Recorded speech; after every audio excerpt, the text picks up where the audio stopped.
Doctor Who fans, Whovians. This is Lopez with the New Who Review. I'm going to be watching every single Doctor Who story there is to see and giving a review, from start to finish. My hope is to be done by the time the new Doctor arrives. Let's get started with The Unearthly Child. Susan Foreman, played by Carol Ann Ford, is a puzzle to her teachers, Barbara Wright and Ian Chesterton, played by Jacqueline Hill and William Russell. The teachers follow her home one day to 76 Totters Lane, Foreman's scrapyard, where they confront her grandfather, the Doctor, played by William Hartnell.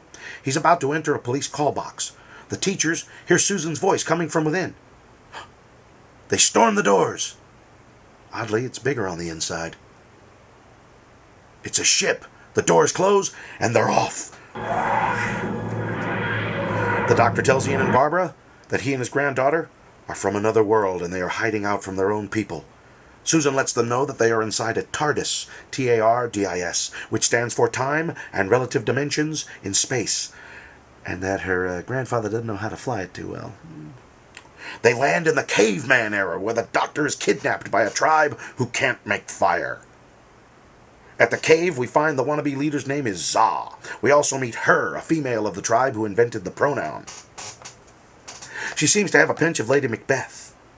Now, her can't be Za's woman.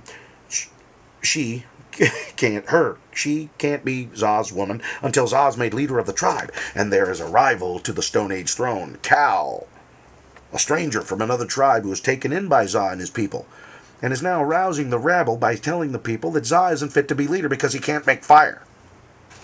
Now, Cal's bringing in a lot of meat to the cave, and that makes him pretty popular. Also at the cave, we meet an old woman, whom the cave people call the Old Woman. She's a doomsayer, soothsayer, and she speaks her mind. Not afraid of it. Now, once we've met all the players, Ian and Barbara and Susan have caught up. They're all held prisoner in a cave of skulls. The cave people call it the Cave of Skulls.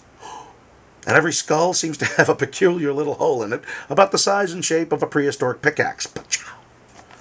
The Doctor and his companions face certain death unless they make fire.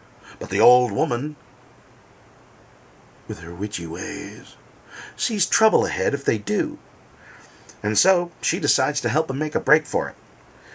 Now, she shows him a secret way out of the cave, you see, the old woman does, but she's taken up the rear and she can't quite get her leg up over the... Oh, no, she's caught by Za and her aiding and abetting. Za's angry and he knocks her down. And he and her go at... Not the old woman, her. I meant her. She who is named her. Go after the quartet. In the jungle, the mighty jungle, Za is mauled by a lion who isn't sleeping that night. Now, the Doctor doesn't want to get involved, but Ian and Barbara and Susan build a Gilligan-esque stretcher out of coats and sticks, and they drag Za back to the cave. Cal has since killed the old woman, and now tries to blame Za and take control of the tribe. But the Doctor is smarter than an unfrozen caveman lawyer, and he tricks Cal into showing his knife, which is stained with blood. Murder. Cal is banished by the tribe. The Doctor and his companions are still prisoners of Za. So Ian shows Za that making fire is so easy a caveman could do it. Cal shows up looking for revenge, and Za rocks him to sleep with a really big pointy rock. Then Susan gets a great idea to put some skulls on torches to scare the primitives. And they all run back to the TARDIS and take off to another distant world. They decide to clean up before they explore the new world, and they check that the radiation level is safe.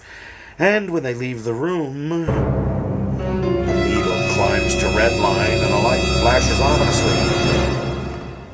Well, you're going to have to wait till next time for the Dead Planet.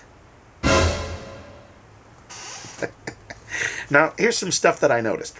Susan is the Doctor's granddaughter, so she is from Gallifrey. But I'm guessing that doesn't automatically make her a Time Lord.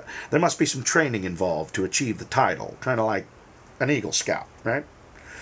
And not every Gallifreyan can be a Time Lord, I'm thinking. So there must be Gallifreyan dentists and barbers and plumbers, right? Yeah. I seem to remember that. Now, when Ian and Barbara meet the Doctor in the scrapyard, the Doctor is holding a penlight. And for just a second, I thought of the sonic screwdriver. Susan says that she made up the name TARDIS from the initials. Found that interesting. Ian assumed the Doctor's name was Foreman because of Susan's cover name and because of Foreman's scrapyard. And when he addresses the Doctor as Dr. Foreman, the Doctor replies, Doctor who? Now, I don't know if they all say it, but I'm going to keep track. The Doctor calls his new friends companions. The Doctor gives us the name of an instrument on his panel. One of the instruments on the panel, he called it a urometer, you know. It's highly advanced technical stuff from an alien society. Don't get away from that urometer. That's technical stuff. There's a genuine urometer next to the off and on-inator. Get away from it. Now, the Doctor is puzzled as to why the TARDIS has not changed shape. It's still a police box, he said. Now, when Zog gets mauled by the lion, right, or whatever it was, that big jungle cat that we don't really see because it's really the camera. Oh! Well, Ian asks the Doctor for help, and the Doctor tells us that he is not a doctor of medicine. I didn't know that. I somehow assumed that he was a doctor of everything. So that's the New Who review. That name wasn't my first choice. I had several, but they were already taken. One of them, Totter's Lane, produced a very cool anagram. Not a settler. I thought it was kind of neat. So there you go. The New Who review. See you next time with The Dead Planet.